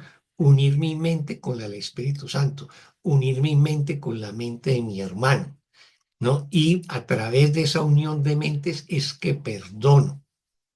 ¿Ves? Entonces, es enseñar que la comunicación es la salvación a aquellos que creen que es la condenación, o sea, aquellos que creen que la culpa y la condenación es la salvación, que es lo que pensamos desde el ego. Y el Espíritu Santo nos va a enseñar con toda esta pedagogía del curso que al contrario, que es la comunicación y el perdón lo que nos va a salvar y llevará a cabo su función, pues el poder de Dios en él y en ti están unidos en una relación real tan santa y tan poderosa que puede superar incluso esa creencia sin temor alguno. O sea, el Espíritu Santo va a cumplir con esa función de enseñarnos el perdón y la comunicación, y eso va a ser así, pues el poder de Dios está en el Espíritu Santo y están en mí, ¿no? Porque estamos unidos en una relación santa, ¿no? O sea, yo tengo una relación santa con el Espíritu Santo, ¿no? Y el Espíritu Santo emana del poder de Dios. Y por lo tanto, si yo tengo una relación santa con el Espíritu Santo y tengo esa relación santa con el Espíritu Santo, es una relación poderosa. Y esa relación poderosa va a permitir que supere toda creencia falsa, todo temor, toda culpa, todo pensamiento de ataque y condenación o todo pensamiento de separación respecto a mis hermanos o respecto a Dios. Eso es lo que nos quería decir el párrafo 13. Si hay preguntas, también pueden levantar la mano mientras explico el 14. A través del instante santo es como se logra lo que parece ser imposible. O sea, ya el párrafo 14, que es el cierre de este subtítulo 7, nos va a decir que ese mecanismo del ego de la ira y la culpa en nuestras relaciones especiales y que parece que son insolubles, son imposibles de resolver, nos va a decir que las podemos resolver, las podemos sanar a través del instante santo. O sea, a través del instante santo es como se logra lo que parece ser imposible. O sea, superar la separación, superar la culpa, dejar de utilizar la ira como el mecanismo de control sobre mis hermanos, haciendo que resulte evidente que no lo es, o sea, que no es imposible sanar y perdonar. En el instante santo la culpabilidad no ejerce ninguna atracción. Si yo aíslo el instante santo o hago la práctica del instante santo, que es lo que hemos estado estudiando en este capítulo 15, y recordemos los elementos del instante santo, ¿no? Ahí recordémoslo, si no lo voy a recordar enseguida. En el instante santo la culpabilidad no ejerce ninguna atracción, puesto que se ha reanudado la comunicación. ¿Cómo nos define el instante santo el curso? Como la perfecta comunicación, o sea, la comunicación perfecta que yo tengo con Dios, que yo tengo con el Espíritu Santo o que yo tengo con mi hermano. Y este capítulo 15 que hemos estado estudiando el instante santo nos dice que tiene unos 5 o 6 elementos. En primer lugar, desear el instante santo. Si yo lo deseo, lo voy a tener. Si no lo deseo, no lo voy a tener. 2, reconocer mi grandeza, o sea, reconocerme como el perfecto Hijo de Dios y no mi pequeñez como ego. 3, situarme en el momento presente, en el ahora, situarme en silencio, en la quietud. 4, no juzgar. 5, no hacerlo por mi cuenta, o sea, yo deseo el instante santo e invoco la presencia de Jesús o el Espíritu Santo para que esté allí. Y en esas condiciones yo perdono, o sea, yo entro en quietud, o sea, planteado en otros términos eh, más llanos, digamos, esa perfecta comunicación, ese instante santo sería así. Primero lo deseo. Segundo, invoco la presencia del Espíritu Santo de Jesús.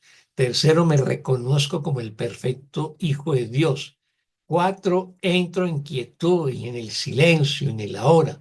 5, no juzgo.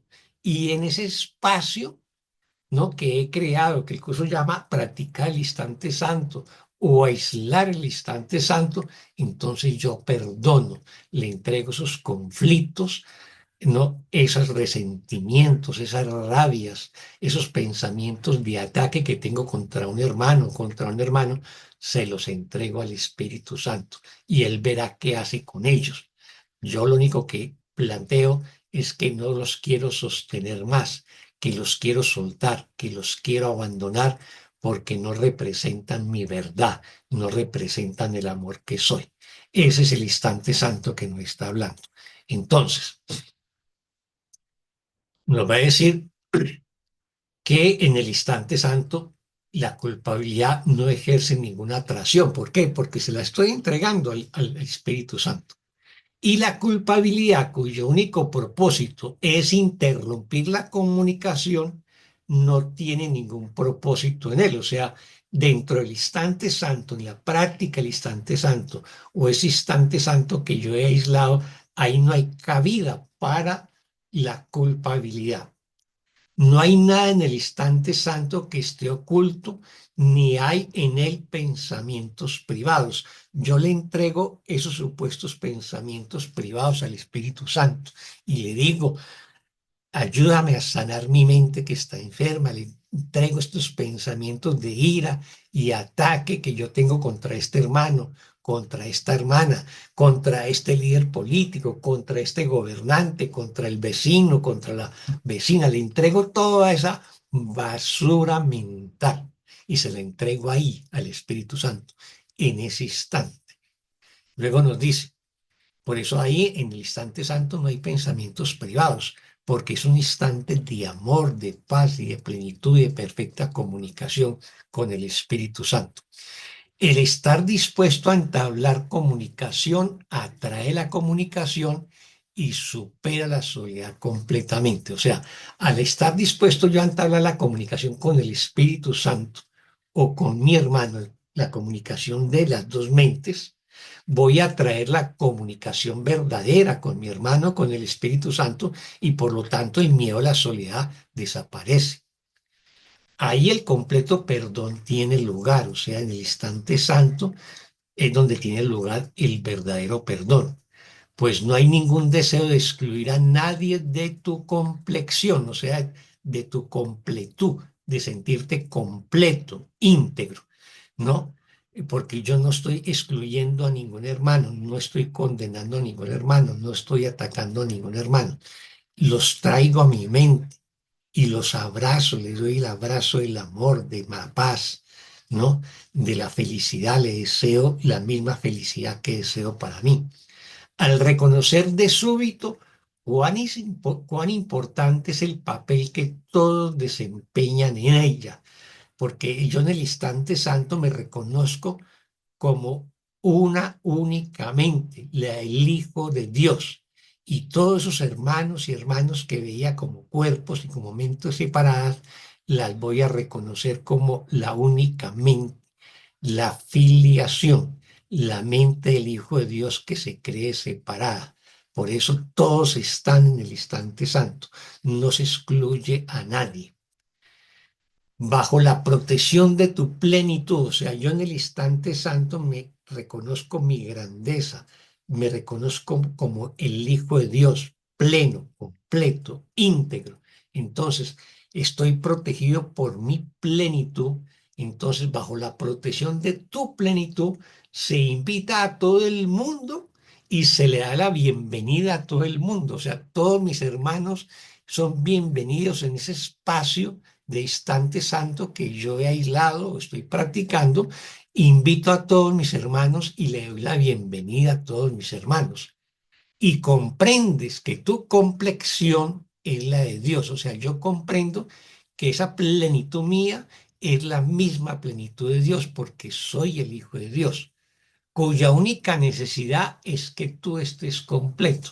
O sea, realmente Dios no tiene ninguna necesidad, pero simbólicamente aquí nos dice que la única necesidad de Dios es que su Hijo esté completo.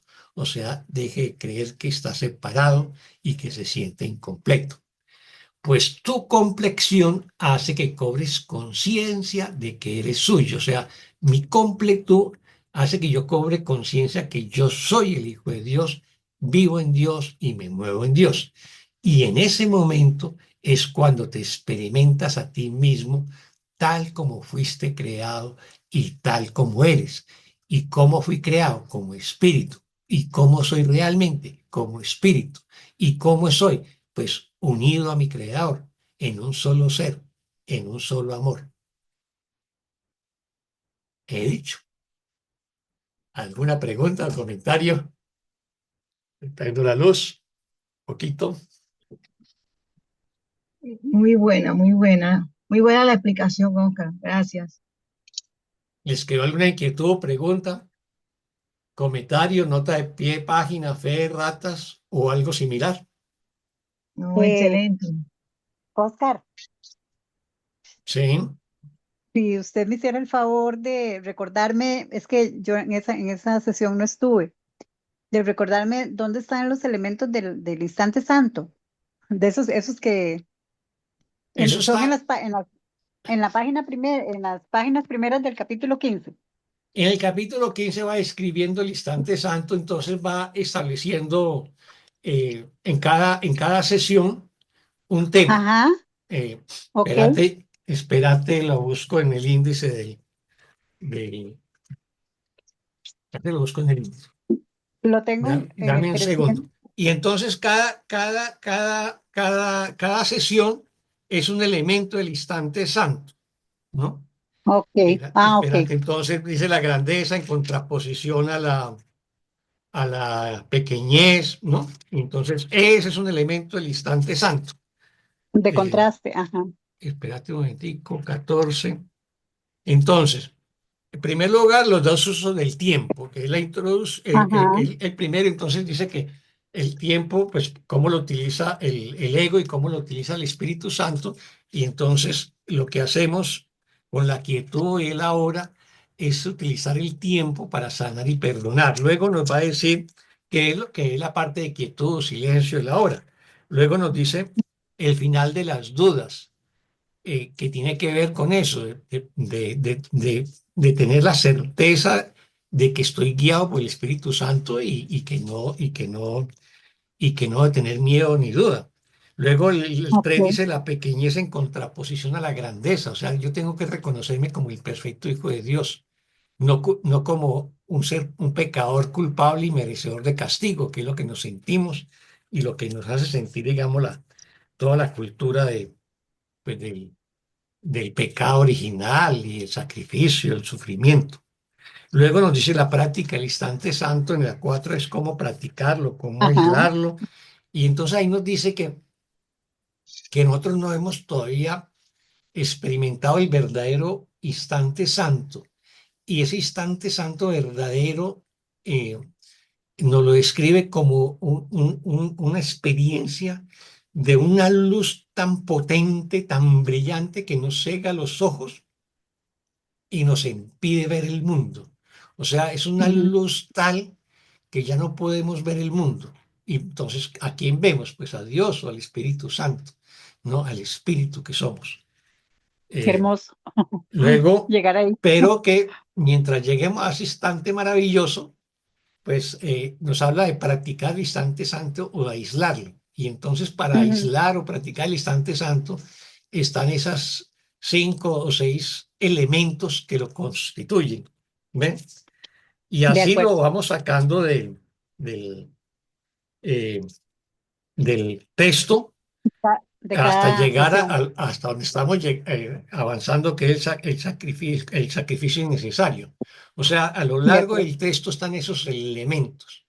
Yo los de he acuerdo, resaltado si ves los videos anteriores sobre el capítulo 15, de acuerdo. los vas a encontrar. Y yo intento recordarlos en cada sesión que hacemos porque es muy importante que entendamos qué es el Sí, instante santo. Porque si no sí, entendemos qué es el instante santo, tampoco vamos a entender cómo se practica el perdón. No es que yo voy por la calle y digo, perdono a fulano, perdono a sultano, porque ¿qué? Es una cosa absolutamente mental, intelectual. mental, Pero si yo me aquieto, entro en silencio, entro en el ahora, en el momento presente, ¿no? Invoco a Jesús, el Espíritu Santo, y con amor y con devoción, dejo de juzgar y le entrego todos esos juicios al Espíritu Santo, a Jesús, entonces ahí se produce el perdón y la sanación.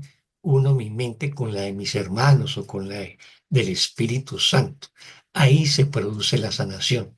Por eso es tan importante y por eso lo he reiterado sesión tras sesión, esos elementos claro, del instante santo. Y por esto esta sesión termina como el instante santo va a sanar ese doble mecanismo que utiliza el ego para sostener las relaciones especiales, que es la ira y la culpa y la ira para hacer sentir culpable a mi hermano y poderlo utilizar y manipular. Y eso yo lo puedo sanar a través del instante santo, porque ahí no hay posibilidad de la culpa, no, no hay posibilidad de sacrificio, porque el instante santo es un espacio de amor y sanación. Y donde hay amor no hay culpa, ni hay miedo. ¿Ves? Ok. Entonces, por eso lo he venido reiterando y recordando, porque si lo comprendemos es nuestra herramienta de trabajo diaria. Y luego en esta sesión, Exacto. quédense con 4 o 5 elementos. Las Ujú. relaciones especiales se sostienen en base a la ira y la culpa. Yo disparo la ira sobre un hermano para hacerlo sentir culpable y luego manipularlo y luego controlarlo. Y eso lo hacemos en automático, casi que inconscientemente, ¿ves? Pero y no nos damos Ajá. cuenta de que lo hacemos. Por eso tenemos que darnos cuenta, ¿no? Y traerlo a nuestra conciencia para sanarlo y para perdonarlo. El curso nos dice, la ira jamás está justificada. Siempre que yo sienta ira y exprese ira, búscate un momento de silencio, de paz, entra en ese instante santo y entrega esa ira, perdónala y restableces la comunicación con ese hermano que la había separado por la ira y el ataque a la ira y por haberlo hecho sentir culpable. Es eso lo que tenemos que hacer. Entonces, tengamos muy en cuenta ese tema de cómo la ira y la culpa son los mecanismos del ego para sostener sus relaciones especiales. Y nuestro miedo a sanar y perdonar es el miedo a la soledad. Pero realmente no es que se unan los cuerpos, lo que debe unirse son las mentes. Si yo uno mi mente con la de mi hermano a través del perdón, pues voy a tener unas relaciones de cuerpos también amorosas. La convivencia de pareja o de familia o de trabajo serán relaciones más respetuosas, más amorosas, más pacíficas, más gratificantes. De eso se Gratificantes, claro. trata. Y entonces nos va a recordar que el Espíritu Santo no intenta quitarnos esas relaciones especiales, lo que intenta es ayudarte a sanarlas y convertirlas en relaciones santas. Si nos quedamos con eso, ¿no? Pasamos la lesión, pasamos el examen y les mando el certificado mañana. Ay, gratitud de verdad, porque es un resumen excelente. Y bueno, después del instante santo, recuerden otra cosa que es importante, y es la oración y la gratitud. Recordemos, en el canto de la oración nos dice, primero perdonamos, y eso lo hacemos en el instante santo, y después oramos. Y así es como nos sanamos. O sea, los 3 pasos de la sanación es, primero perdonamos, y lo hacemos en el instante santo, y luego hacemos la oración de la gratitud, le damos gracias a Dios, al Espíritu Santo, a Jesús. Y de esa manera es que nos sanamos. O sea, la sanación es la consecuencia del perdón y la oración de la gratitud. ¿Estamos ahí? Para que no nos quede en el aire también ese paso de cierre final. Muchas gracias, Oscar. Perfecto. ¿Alguna pregunta? Oscar, ¿podrías por favor repetirme lo último que dijiste? La sanación es la consecuencia Del perdón de... y la oración. Y la oración es la máxima oración, la oración más elevada, que es la oración de la gratitud. No pido nada, solamente le doy gracias a Dios o al Espíritu Santo por la sanación, por el perdón, por haberme ayudado a restablecer la comunicación con mi hermano o con mi hermana. ¿Mm? O sea, la sanación tiene 2 elementos previos, el perdón y la oración de la gratitud. Si hacemos esos dos, la consecuencia es la sanación. Muchas gracias, Muy bien, Oscar. con mucho cariño. ¿Alguien más? Bueno, entonces la otra semana nos vemos para ver la sesión 8, su título 8, la única relación real. Esa la vemos la otra semana, así que muchas gracias a todas y todos. Muchas gracias a Juque, a la plataforma Amor que Sana.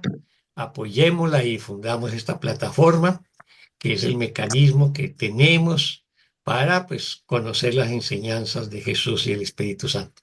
Así que Dios los bendiga, que sean felices y nos vemos la próxima semana. Gracias, mi Muchas hermano. gracias. Gracias. Gracias. Muchas Muchas gracias gracias a por Eh, todos, a Oscar, muchas gracias. Con gusto, con cariño.